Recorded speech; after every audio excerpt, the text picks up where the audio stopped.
Сәлем, балақай. Сенмен бірге Ләззат апайың. Бүгін сенмен ш дыбысының сөздің ортасында кездесетін сөздермен танысамыз. Сабағымызды әдеттегідей артикуляциялық жаттығулардан бастайық. Айнаңды алып, дайындал. Кәне, бастайық. Бірінші жаттығуымыз бақа. Езуімізді тартып, күлеміз. Келесі жаттығуымыз қоршау, тістерімізді көрсетіп күлеміз.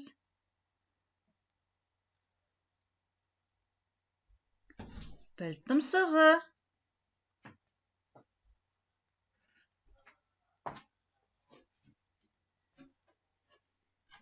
Жарайсың. Ернімізді пілдің тұмсығы ұқсатып, шошайтып алдыға созамыз. Келесі жаттығуымыз тіс щеткасы. Тілімізді тіс щеткасы ұқсатып,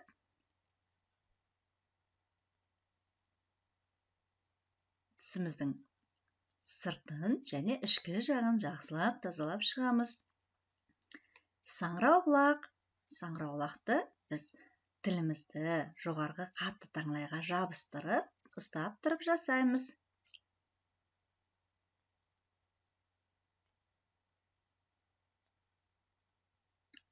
Ат шабысы.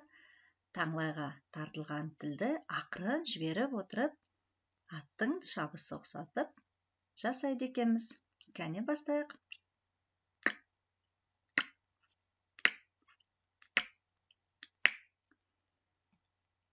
Күрешке. Тілімізді жоғары қарай қайырып, көтеріп ұстаймыз күрешке ұқсатып.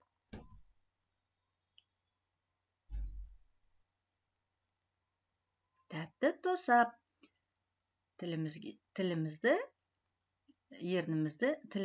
ернімізді жалап шығамыз, тәтті тосап жағып қалғандай.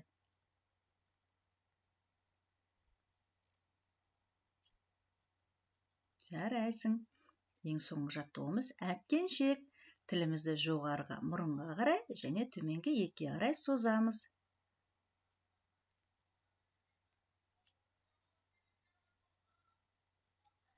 Әр жаттығуды өзің білетіндей 10-15 реттен қайталаймыз.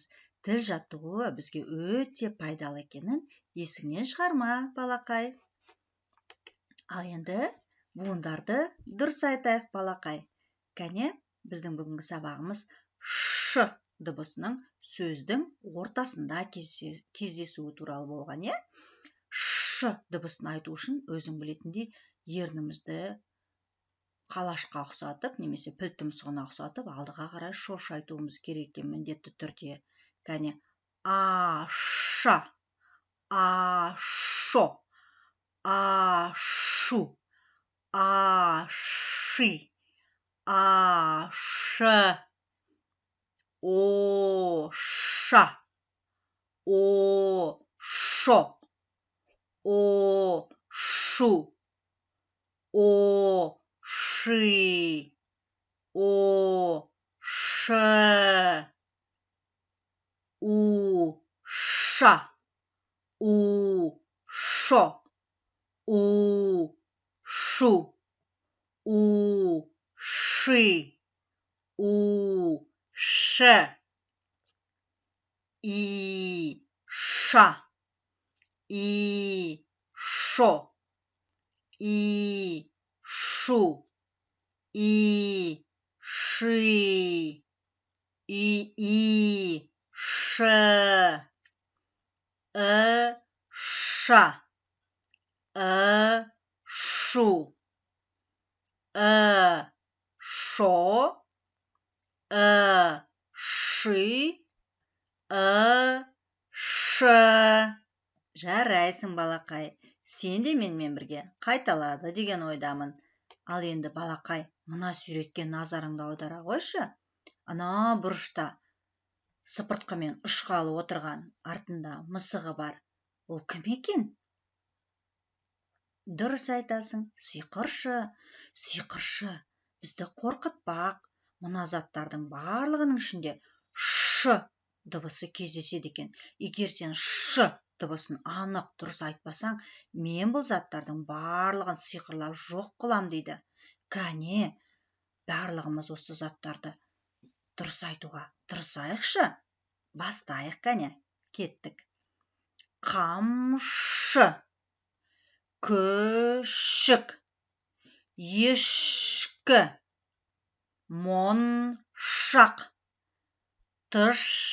тышқан, бағдаршам, қуыршақ, сылақшы, ошақ, әткеншек, бұршақ, қызылша, қолшатыр, бөшке, ірімшік, қайшы, көгершін. Жарайсың, балақай, сен де менімен дұрыс айтты деген ойдамын. Енді бізге ешқандай сиқыршы да қорқынышты емес. Солай ғой, балақай? Жарайсың. Ал енді келесі мына сөздерге назар аударшы. Бұл сөздерде де ш дыбысы сөздің ортасында кездеседі екен. Сөздерді есіңде сақта және дұрыс оқи ғой. Ал бастайық. Күшік, жәшік, ірімшік, өрмекші, ешкі, көше, көгершін, жәшік, әткеншек, тышқан, қайшы, сылақшы, моншақ, бағдаршам, бұршақ, бақша, арша, көрші, ұршық, ошақ, ошқыш, құлыншақ, қарша, қызылша, қуыршақ, қамшы, қоршау. Жарайсың, балақай. Сен де осы сөздерді дұрыс айтты деген ойдамын. Ал енді, балақай, мына мәтінге назар аудара қойшы. Қуыршақ деп аталады. Кәне, бірге оқиық. Суреттерді орнына сөздерді айтып, сөйлемді толықтырып, мәтінді дұрыс оқуға тырысайық. Ал кеттік, бастайық. Шешесі Айшаға қуыршақ сыйлады. Қуыршақ кіп-кішкентай әдемі. Қуыршақтың шашы қара, үстіндегі көйлегі көкшіл екен. Айша қуыршақты қатты ұнатады. Ол қуыршақты шомылдырып, шашын тарақпен тарады. Айша қуыршаққа шұлық тоқыды, үстіне шапан тікті. Міне, балақай, сен де осылай дұрыс оқыды деген ойдамын. Үйден өзің мен оқыған сөздерді, сөйлемдерді қайта-қайта қайталап дұрыс оқуға дағдылан. Ал енді сабағымызды қорытындылайтын болсақ, әрине, әдеттегідей жаңылтпаш жаттаймыз. Кәне, бірге айтайық. 3 кісі үшік пішті, 5 кісі үшік пішті, қанша кісі үшік пішті. Кәне, өзің қайталап көр. 3 кісі үшік пішті, 5 кісі үшік пішті, қанша кісі үшік пішті. Жарайсың, балақай, сен де осылай қайталады деген ойдамын. Ал енді саған үйге тапсырма. Жаңылтпашты жаттау және 2 суретті көріп отырсың. Жаңа жылдың шыршасын безендіріп жатқан балаларды осы шыршадағы, осы суреттегі айырмашылықтарды тауып, маған жазып жібер. Міне балақай, бүгінгі ш дыбысының сөздің ортасында кездесуіне арналған сабағымыз аяқталды.